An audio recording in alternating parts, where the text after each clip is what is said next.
Really, Riley? Really, Riley? Really, Riley? Really, Riley? Really, Riley? Really, Riley? This is the Really Riley podcast. Happy Wednesday. Welcome back to Really Riley, my favorite day of the week because it is Ask Riley Day.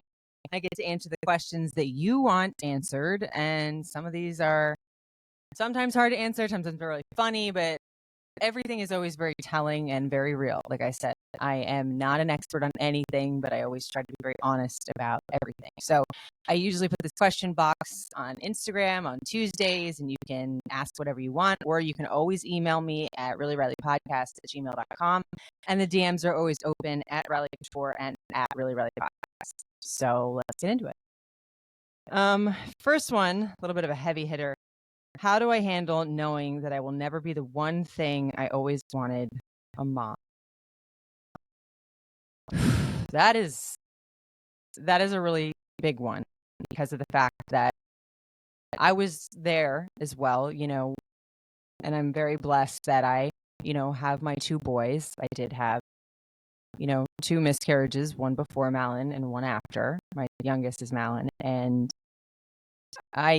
when I was younger, at like 33, I thought, oh my God, I'm never going to be a mom just because my biological clock was ticking and not for any health reasons. And I know I don't know the story, but there's two sides to this. This could be an actual biological reason you'll never be a mom, or, well, you want to be a mom in a certain way, whether that's you want to be a mom with a husband, or I don't know, this could be a lot of things, age or whatever. But if it's not a biological reason, I'll only say, I know adoption is hard and surrogacy is expensive, but somebody once said to me, when a lot of people said, after I had Malin, oh, don't you want a girl? And I was like, well, I've always wanted a girl, but I don't want to have another baby to try for that. And I really never wanted 3 kids. I just kind of wanted a girl. It was a fleeting thought. But they said to me, if you want to be a mom, there is always a way to find, there's a will, there's a way. And I know that it's not easy, so I'm just giving two sides of this point. That if there's anything in you that wants that, and it's possible, whether that's adoption or surrogacy or anything of the sort, because I don't know more of the story, then don't let that go. And I mean, if it's age, I know that it's not ideal, but celebrities, I know that they have more money than anything. They can probably freeze their eggs and all that. But like I said, if it's age, I know somebody that was 44 and had a baby just 6 months ago naturally. So if it's a mindset thing, don't let that stop you from being a mom. If this is something that you're internally saying to yourself, and that's not what, whatever you believe in, God or the universe or, whatever is telling you, then don't let your inner devil, the angel and the devil on the shoulder, don't let that tell you how to govern your life. But if this is an actual biological thing that you'll never be a mom, that's really tough, because the closest that I came to that is after I had my miscarriage before Malin, and I was wanting to give my husband a biological child of his own. And I was like, oh God, I don't know if I'm ever going to be able to do that.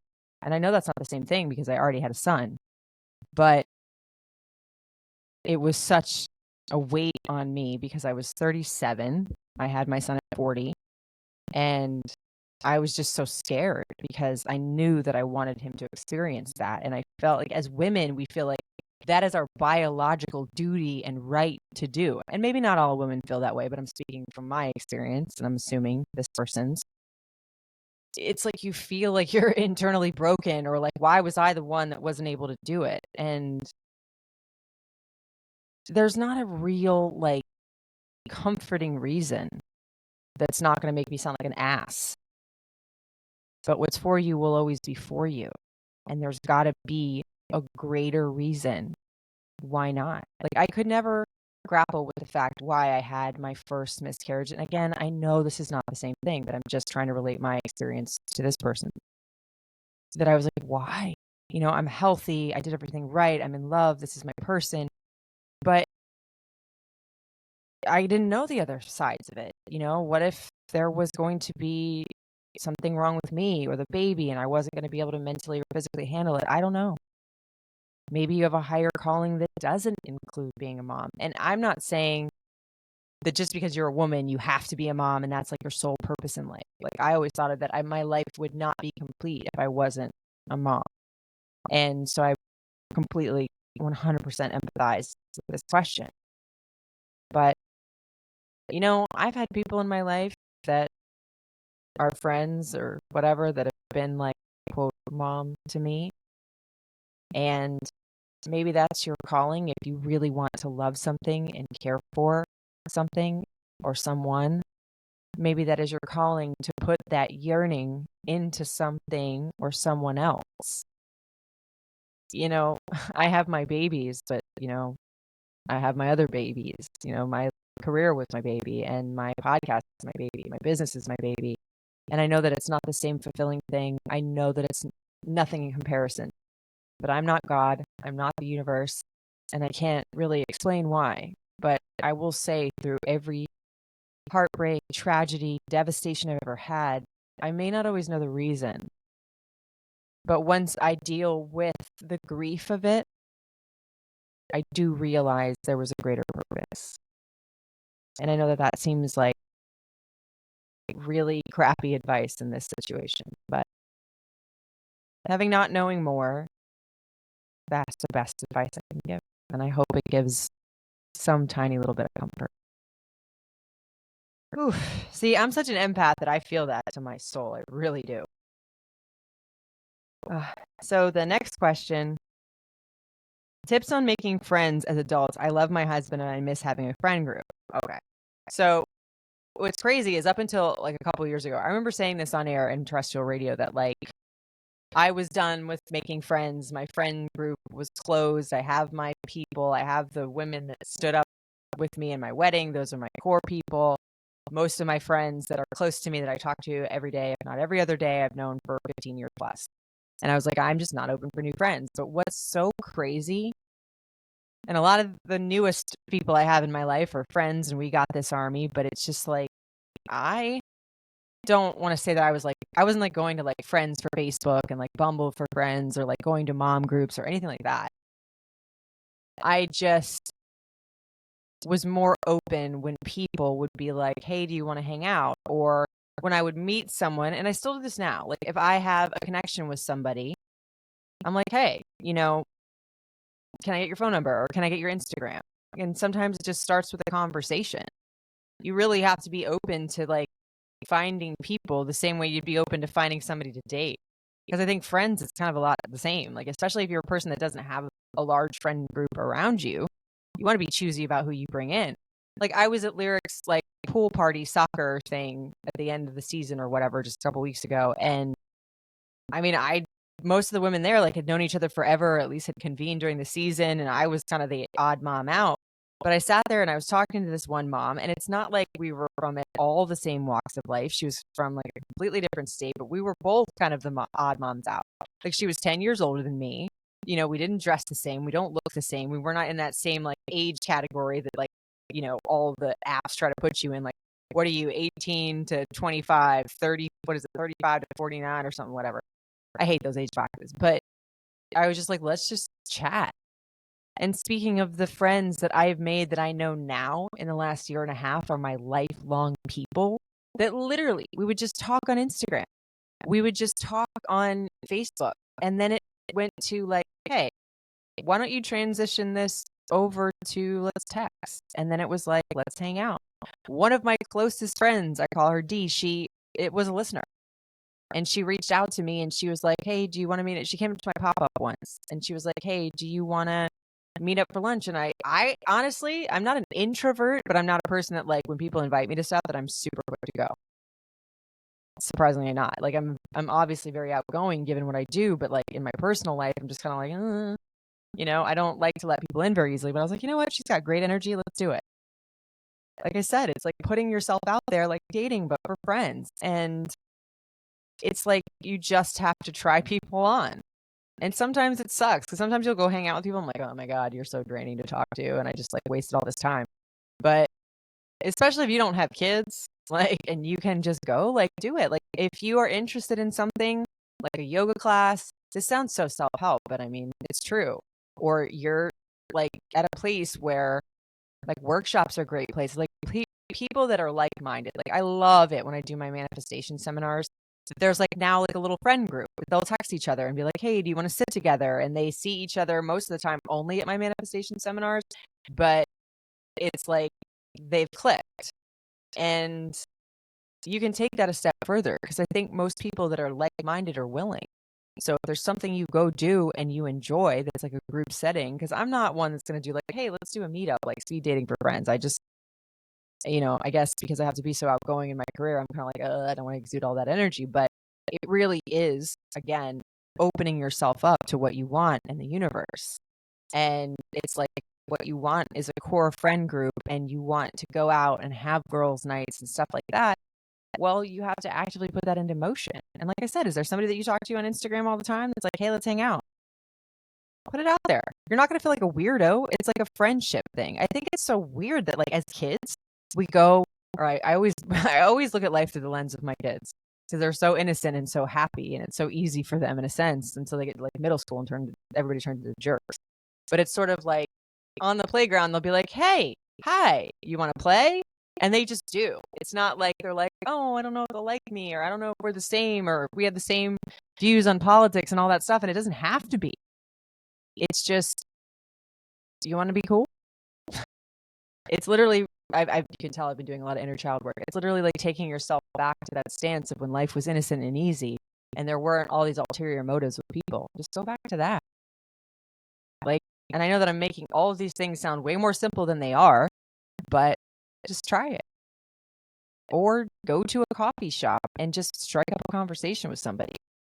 If they're looking at you, like the thing that I noticed about things like when I'm in the gym, like this one lady commented my leggings and I was like, oh, well, they're this company called Activewear because at the time that I was like pimping them and I had a QR code or whatever. And we just talk now. Like whenever I'm at the gym, like we'll just chit chat and say, hi, what are you working on today or whatever. Like, and if I wanted to, I could extend that invitation to like, hey, did you ever want to go get a smoothie afterwards or something? It's really about just putting yourself out there. And this person that asked this question, I kind of know her. It's like, you're an amazing human, ma'am, and you have a lot to offer, and you are a very interesting soul. So don't be afraid to put yourself out there. That's for me to you. Next question. Riley, what do you think about the Justin Timberlake arrest? So I have very weird feelings about Justin Timberlake, and this was way before the Britney Spears book and how like dirty he did her and how we thought he was the golden boy for years. And I take everything with a grain of salt because there's 16 sides to every story in Hollywood. But when I met Justin Timberlake in like 2007 or 2009, a long time ago, ancient, I guess, I didn't get a great impression from him. So I lived in Memphis, Tennessee for 6.5 years. So he was around all the time at this club called Census. Any of you Memphis OGs remember this because I spent a good cumulative every single Friday night for like 5 years in that dump. I don't even think it's open anymore. But he would go in there all the time. And one of my best friends, his name was Ian, God rest his soul, I miss him every day, was a bartender there. And he waited on him all the time. And I remember he said that he would walk in there and he would like in 5 minutes order like $200 worth of shit. And in Census back then, $200 was a lot of money. But he would tip like $4. There's something about the character of you being a jerkhead if you don't tip, especially if you have that much money. And especially if you're walking up in their VIP and all that, and you've got businesses and like, ugh. He has like a golf club there called Miramichi. So it's like you even if you weren't Justin Timberlake, you rolling in the dough. And Memphians, when they're famous there, like everybody fawns all over you. Shout out to the 901. But from what my friend experienced with him all the time, it was like he was douchey. So let's not go on what other people say. Let's say my best friend didn't say that. But I did a press thing with him when I was there. And granted, we were late. Not because of me, because my co-host. Shout out to Manny, I love you. But he was cool with us. Like, and he let us do the press junket. He was really cool with me, but I was a young, pretty chick, whatever. But I remember him being kind of douchey to like everybody around, like to people that were there working at the event, and that was at his Miramichi Golf Club or whatever. Golf, what is it? I don't know what they call it. Golf clubs. Who knows? Golf. What is it? Like a golf, like a country club. Okay, there we go. I can talk. I do it for a living, I swear. But I just got an icky energy, and that doesn't mean anything. It was just the way that I felt about him. But it's like, it's funny how he was just this golden boy for so long, and we thought Britney Spears was the hot mess, and like what's done in the dark will always come to light, you know. So, what do I think about this arrest? Okay, well, so early Tuesday, he was in the Hamptons, and he was arrested. He posted bail like 9 hours ago. He was behind the wheel of a BMW, and he stopped. He was stopped a little bit after like 12:18. And apparently he was driving through a stop sign. He didn't stay on the right side of the road. So clearly he was intoxicated, right? He said that he was not in good shape to drive. Let me see. His eyes were bloodshot. That mugshot, he looks a little wasted. Like he looks scared and wasted. But they said they had a strong odor of alcoholic beverage from his breath. He had slurred speech. He was unsteady on his feet. He couldn't walk heel to toe or stand on one foot without swaying his arms. I can't stand on one foot. And I was a ballerina for a long time. But he said, I only had one martini and I followed my friends home. So first of all, the blood alcohol level, I don't know what it is in every state, but it's 0.08. And that's not a lot to drink for somebody. And Justin Timberlake's not the greatest, like the biggest guy. I'm not saying or condoning drunk driving at all. And for him, one martini, depending how strong it was, if it was a double, could be a lot. So he didn't do the chemical test, like he didn't blow, which is not going to look good for his case. But that kind of means like you're not wanting to let them know what you actually drank. And it does look worse for you because if you blow and your blood alcohol level is higher than that, you're screwed. But then if you don't do it, then your license gets taken away and blah, blah, blah. Which the thing of it is, it's just like, why would you, as a celebrity, not get a damn car service? I mean, shit, I'm sure you have tons of handlers around you all the time, or you could. Like, it's literally sometimes when these celebrities get that it's not like you couldn't have an Uber or somebody or a fan or somebody drive you home in 3 seconds. You have all of the resources in the world. And I think sometimes celebrities get in this mode where they're just like above this. Like I did that podcast a couple down when former Southern Charm star Catherine Dennis got arrested, and she acted like an ass in the back of that car. Like she was just so entitled and all this stuff. And I don't think there's any reports of Justin Timberlake doing that. But as a celebrity, you kind of feel like you're just like invincible. And, you know, you're above certain things. It's like, and I get it because you constantly have yes people around you.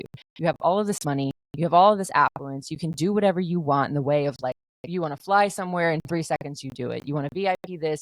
You want like in celebrity speak, when you have things that you want backstage, I'm sure everybody knows this, but if you don't, it's called a rider. And I know that there's certain celebrities that like ask for the most ridiculous things just to see if people will do it. So it's really stupid when a celebrity gets in that headspace that like, oh, I can drive home. I'm a celebrity. Like, it's fine. No, it's not. And he's a dad and a husband. And it's just sort of like, there are certain things, no matter how much of a celebrity you are or anybody, like my favorite artist in the world, as we know, Pink said, we're all pink inside. We all bleed the same, whether you're a celebrity and you have $1 billion, whether you're Bill Gates or boo-boo child on the street. Like, don't drink and drive. That's just it. And it's like, that's on your name for a long time. Now you have a mugshot that's going to be there. And he was the golden boy for the longest time. And I don't see him like getting canceled over this, because if he didn't get canceled over a lot of the other shit, you know, like so many people are just like, ugh, after the Britney book. And like I said, I got funky vibes from him before. And yeah. So even if he just had one martini, like I don't think it's this big scandal. And I'm sure we'll hear more about it because it was just yesterday. Bruh, you need to get it together. Because if I was Jessica Biel, I'd be like, dude, really? Like, you know, they've been through it. He supposedly cheated on her years ago. And like now the Britney Spears thing coming out. It's just like it's a ripple effect of things. And you don't think you can't break the law. You can't drink and drive. Because God forbid that would have been worse. Man, if I was your wife, ooh-wee. Mm-hmm. But yeah. I don't know. I don't know that I'm super into Justin Timberlake anymore. Like when I read that part of the book where he was like saying, "Oh yeah, it's JT for shizzle my nizzle." Ugh. Ew, dude. Ew. But yeah. Ugh. Good questions, you guys, this week. Thank you for listening. I hope you guys are enjoying these video clips that I've been putting up on Instagram at reallyrileypodcast and at Riley Couture. I've been working on uploading them to YouTube. Even though I've been in this media industry forever, it just takes damn forever to upload these videos. Yay, a day in the life of Riley. But if you guys have any Ask Riley questions, always hit me up at reallyrileypodcast@gmail.com, or the DMs are always open at Riley Couture, at reallyrileypodcast, and at House of W by Riley. And side note, thank you to everybody that keeps buying the lyric candle that I did, the Fire Sky one. It's so cool.